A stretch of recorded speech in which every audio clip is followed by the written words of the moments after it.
प्रभाकर, पहले मैं आपके पास आ रही हूं, जरा मैं समझना चाहूंगी क्योंकि कल जो केजरीवाल की तरफ से याचिका लगाई गई थी गिरफ्तारी के खिलाफ ईडी के रिमांड को चुनौती देने के लिए, कल बेहद जबरदस्त जो है दलीलें यहां पर रखी गई। जिस तरह से आर पार कोर्ट रूम में देखा गया यहां पर केजरीवाल के पक्ष की तरफ से और ईडी के बीच, आगे क्या कोई राहत यहां केजरीवाल के लिए दिख रही है? क्योंकि यहां पर बेस संजय सिंह की रिहाई को लगातार बनाया जा रहा है और आप ये बहुत पहले भी आप ये कई बार क्लियर कर चुके हैं कि ये दोनों केस अलग अलग है, आधार यहां पर अलग अलग है। तो ऐसे में आगे केजरीवाल के लिए कितनी यहां मुश्किलें बढ़ती नजर आ रही, क्योंकि यहां पर ईडी ने संकेत यह भी दिया कि आगे तो आपकी कुछ संपत्ति कुर्क भी हो जाएगी।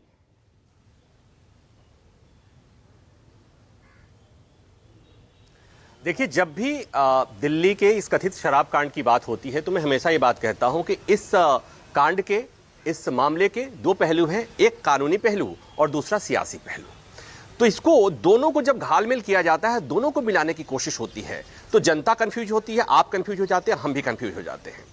अदालत को भी कंफ्यूज करने की कोशिश की जाती है। तो जो संजय सिंह को जमानत मिली उसको ऐसे समझिए कि संजय सिंह का इस मामले में नाम आया, और नाम आया, आरोप ये थे कि संजय सिंह के घर में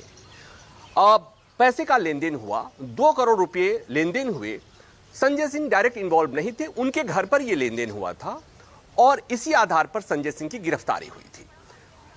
जब सुनवाई चली, सुप्रीम कोर्ट ने पूछ लिया ईडी से कि क्या वो मनी ट्रेल या वो पैसा रिकवर हुआ कि नहीं हुआ।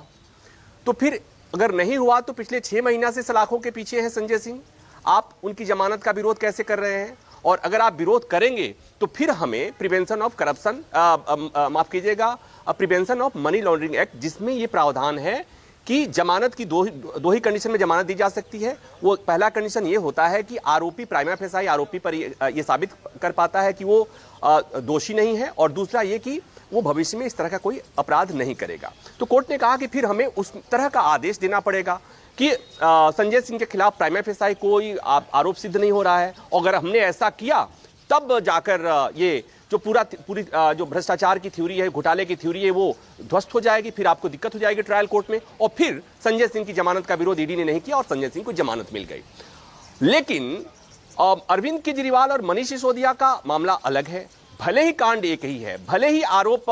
शराब घोटाले का आरोप है, लेकिन इन लोगों का इंडिविजुअल भूमिका, इंडिविजुअल रोल है, वो अलग अलग है। चूंकि मनीष सिसोदिया आबकारी मंत्री थे और आबकारी मंत्रालय से जुड़ा ये मामला है, तो मनीष सिसोदिया को वो बेनिफिट नहीं मिलेगा जो संजय सिंह को मिलेगा। अरविंद केजरीवाल उस पार्टी के मुखिया हैं, उस पार्टी के प्रमुख हैं जिस पार्टी की सरकार पर इस तरह का आरोप है, उन्हें भी वो रिलीफ नहीं मिलेगी, उस तरह की राहत नहीं मिलेगी जिस आधार पर संजय सिंह को राहत मिल गई है।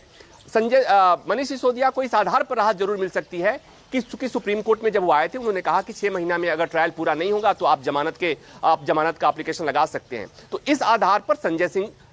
माफ कीजिएगा, मनीष सिसोदिया जमानत के हकदार हो सकते हैं, जमानत उनको मिल सकती है। लेकिन अरविंद केजरीवाल में तो अभी शुरुआत हुई है, और अरविंद केजरीवाल के मामले में जो कल हाईकोर्ट, जिसकी आप चर्चा कर रही थी, हाईकोर्ट में जो बातें कही गई, चूंकि आम आदमी पार्टी की दलीलें बार बार यही हैं, मुख्य दलील यही है कि लोकसभा चुनाव के दौरान एक पार्टी को और एक पार्टी के मुखिया को, यानी आम आदमी पार्टी और आम आदमी पार्टी के प्रमुख अरविंद केजरीवाल को निष्क्रिय करने के लिए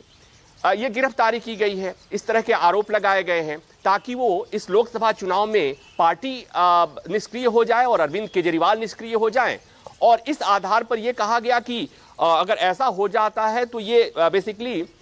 संविधान के आधारभूत ढांचे के खिलाफ होता है, क्योंकि जो लेवल प्लेइंग फील्ड जो होना चाहिए, समान होना चाहिए, और उसका कहीं ना कहीं उल्लंघन होता है। तो कल ईडी ने इसका जवाब दिया था, वो रोचक जवाब था। हालांकि इसमें हमारे दर्शकों को यह जवाब बड़ा बचकाना भी लग सकता है और बड़ा वैलिड भी लग सकता है कि अगर कोई ऐसा राजनेता हो जो आतंकवादी भी हो और उसने अगर किसी सेना के किसी व्हीकल पर हमला कर दिया हो, उड़ा दिया हो, तो क्या वो इस तरह का वो मांग सकता है, छूट मांग सकता है कि उसे चुनाव लड़ना है इसलिए उसकी गिरफ्तारी नहीं हो? तो इस तरह की दलीलें दी गई थी हाई कोर्ट में। मतलब ये कि ईडी का ये कहना था कि ये जो आरोप लगाया जा रहा है कि चुनाव के दौरान गिरफ्तारी उनको निष्क्रिय करने के लिए, उनकी पार्टी को निष्क्रिय करने के लिए किया गया है, ये सही नहीं है, ये घोटाला हुआ है और अरविंद केजरीवाल के खिलाफ आरोप है, पुख्ता सबूत है और वो जांच एजेंसी से साबित कर देगी। तो कुल मिलाकर ये कि अब जब संजय सिंह बाहर आ गए हैं, कहीं ना कहीं अरविंद केजरीवाल के जाने के बाद आम आदमी पार्टी अनाथ सी हो गई थी। कम से कम लोकसभा चुनाव में सरकार तो जैसे तैसे चल रही है, लोकसभा चुनाव में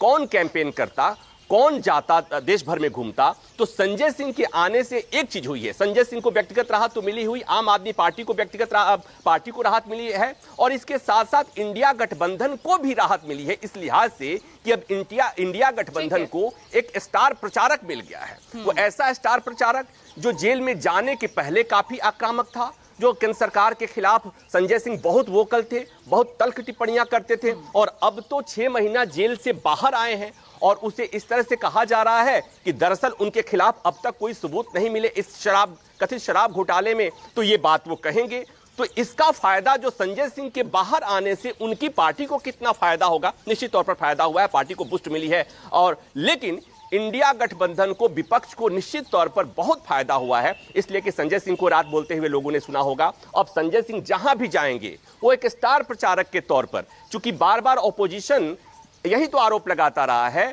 कि केंद्र सरकार केंद्रीय जांच एजेंसियों का बेजा इस्तेमाल करता है ऑपोजिशन के लीडर्स के खिलाफ, और अब संजय सिंह चूंकि उसी विक्टिम के तौर पर प्रोजेक्ट किए जाएंगे, और संजय सिंह फिर चिल्ला कर दहाड़ते हुए कहेंगे कि किस तरह उनको फंसाया गया। हालांकि इसमें एक राइडर है, जो लोग, कल से मैं ये सुन रहा हूं, इस तरह की बातें होती, मुझे लगता है कि उस पर भी स्पष्टीकरण हो जाना चाहिए कि संजय सिंह को जमानत मिली है, शर्तों के साथ मिली है। सामान्यतया ये कानूनी प्रावधान है कि जब जमानत मिलती है तो शर्तें होती हैं, और वही शर्तें संजय सिंह की जमानत के मामले में भी अदालत ने लगाई हैं। मसलन कि केस के गवाहों को प्रभावित नहीं करेंगे और केस से जुड़ी हुई बातों पर चर्चा नहीं करेंगे, उनकी भूमिका क्या रही है। लेकिन कोर्ट ने यह, सुप्रीम कोर्ट ने स्पष्ट कर दिया था कि संजय सिंह एक राजनीतिक आदमी है, राजनीतिक व्यक्ति है, तो वो अपनी राजनीतिक गतिविधियों में भाग ले सकेंगे, मतलब वो चुनावी सभाओं में देश भर में घूम सकेंगे। बस शर्त ये होगी कि इस जांच अधिकारी, जो इस मामले का जांच अधिकारी है, उसको वो बता करके, सूचित करके जाएंगे कि हम फला जगह जा रहे हैं। तो ये जो शर्तें हैं बहुत सामान्य शर्तें हैं, और सामान्यतया इस तरह के मामलों में जमानत की शर्तें ऐसी होती हैं। तो जो बड़ी बात जो मैं बताने की कोशिश कर रहा हूं कि संजय सिंह के आधार पर कोई ये कहे कि मनीष सिसोदिया को भी राहत मिल जाएगी या अरविंद केजरीवाल को भी मिल जाएगी, भले ही मामला एक है, सबकी भूमिका अलग अलग है। एक पार्टी के प्रमुख थे, हैं अरविंद केजरीवाल, और मनीष सिसोदिया आबकारी मंत्री थे जिनके मंत्रालय का ये कथित घोटाला है, और संजय सिंह की भूमिका कम थी। जो ईडी ने अपने ईडी की प्रोसिक्यूशन थ्योरी में भी इस तरह की बातें जितनी हैं, तो उस हिसाब से अगर देखा जाए तो संजय सिंह को राहत मिल गई। उस आधार पर कोई ये कहे, ये रेफरेंस ड्रॉ करे कि इसी तरह से बाकी लोगों को भी कोई राहत मिल जाएगी, मैं नहीं देखता। राहत मिली है, ऑपोजिशन को राहत मिली है, आम आदमी पार्टी को मिली है, और संजय सिंह को तो व्यक्तिगत तौर पर राहत मिली ही है। बिल्कुल बड़ी राहत मिली है, एक तरह से पार्टी में जान यहां पर फूंक डाली है संजय सिंह ने, उन्होंने बाहर आते जिस तरह से हुंकार भरी।